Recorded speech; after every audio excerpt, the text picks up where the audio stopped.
નમસ્કાર. ખબર છે આજે ગુજરાતના ખેડૂતો માટે કેટલી મોટી ખુશખબરી આવી છે અને એની સાથે જ આપણા શહેરો કઈ નવી દિશામાં આગળ વધી રહ્યા છે. ચાલો આજે આ બધી જ વાતોને એકદમ વિગતવાર સમજીએ. તો આજે છે ને એક બાજુ ખેતરોમાં ખેડૂતોના ચહેરા પર ખુશીની લહેર છે અને બીજી બાજુ આપણું રાજ્ય પણ વિકાસની એક નવી દિશા પકડી રહ્યું છે. હવે આ બંને વસ્તુઓ એ ગુજરાતના ભવિષ્યને કેવી રીતે બદલશે, ચાલો એ જાણવું તો બહુ જ રસપ્રદ રહેશે.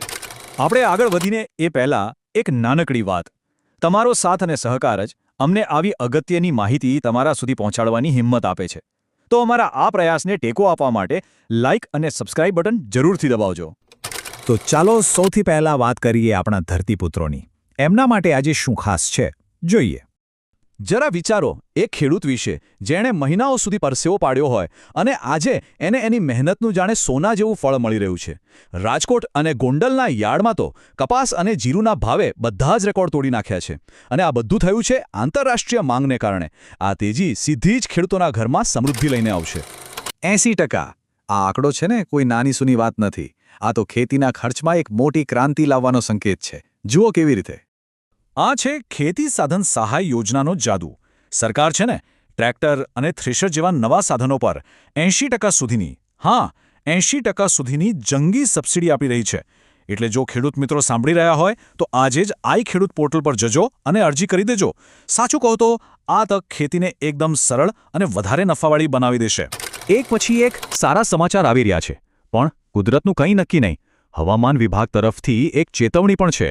સૌરાષ્ટ્ર અને ઉત્તર ગુજરાતના અમુક વિસ્તારોમાં આવતા 24 કલાકમાં માવઠું થઈ શકે છે. એટલે પાકને સાચવવાની તૈયારી અત્યારથી જ કરવી પડશે. ફક્ત ₹2. આમ તો આ આંકડો નાનો લાગે, પણ એ ગુજરાતના લાખો પશુપાલકોના જીવનમાં કેટલો મોટો ફરક લાવી શકે છે એ ખરેખર વિચારવા જેવું છે.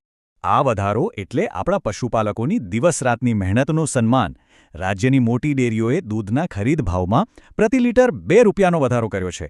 જે રીતે પશુઓનો ખોરાક મોંઘો થયો છે એની સામે આ એક મોટી રાહત છે અને ગામડાના અર્થતંત્રને પણ મજબૂત બનાવશે. કલ્પના કરો કે આકાશમાંથી ડ્રોન આપણા ખેતરોની દેખભાળ કરી રહ્યા છે. ના, આ કોઈ ફિલ્મની વાત નથી. આ ગુજરાતનું ભવિષ્ય છે. સરકાર હવે ખેતીમાં ડ્રોન ટેકનોલોજી માટે મફત ટ્રેનિંગ અને સબસિડીવાળી લોન પણ આપી રહી છે.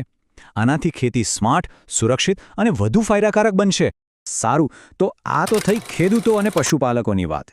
હવે જોઈએ કે રાજ્યના બીજા બધા નાગરિકોના જીવનમાં આજે શું નવું અને મહત્વનું થઈ રહ્યું છે. આખા ગુજરાતમાં ઠંડીનો ચમકારો વધી ગયો છે. નલિયામાં તો તાપમાન 4 ડિગ્રીએ પહોંચી ગયું છે. આ કડકડતી ઠંડીમાં બધા જ પોતાનું અને પોતાના ઘરના લોકોનું ધ્યાન રાખજો. ખાસ કરીને બાળકો અને વડીલોની સંભાળ લેવી બહુ જ જરૂરી છે.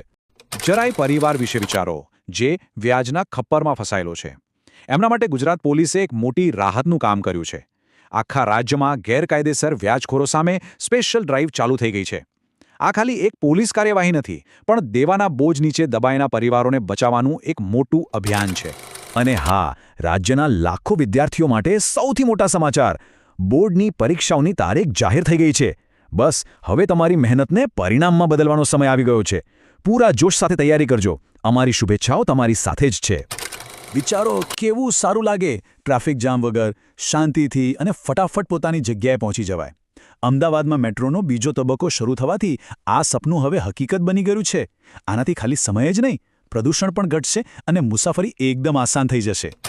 રાજ્યના યુવાનો તૈયાર થઈ જાઓ. તમારા સપનાઓને સાકાર કરવાનો મોકો આવી રહ્યો છે. સરકાર 5 મોટા શહેરોમાં એક મેગા જોબ ફેરનું આયોજન કરી રહી છે, જ્યાં 200થી પણ વધુ કંપનીઓ તમને ત્યાં જ નોકરીની ઓફર આપશે. આ તકને બિલકુલ જવા ના દેતા. તો આજના બધા સમાચારોનો સાર શું છે? એ જ કે ગુજરાત દરેક ક્ષેત્રમાં આગળ વધી રહ્યું છે.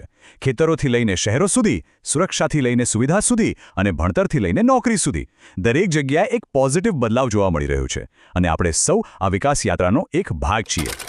તમારો કિંમતી સમય આપવા બદલ ખૂબ ખૂબ આભાર. જો આ માહિતી તમને કામની લાગી હોય તો એને બીજા લોકો સાથે પણ શેર કરજો, જેથી સાચી અને સારી વાત બધા સુધી પહોંચે. જય હિન્દ, જય ગરવી ગુજરાત.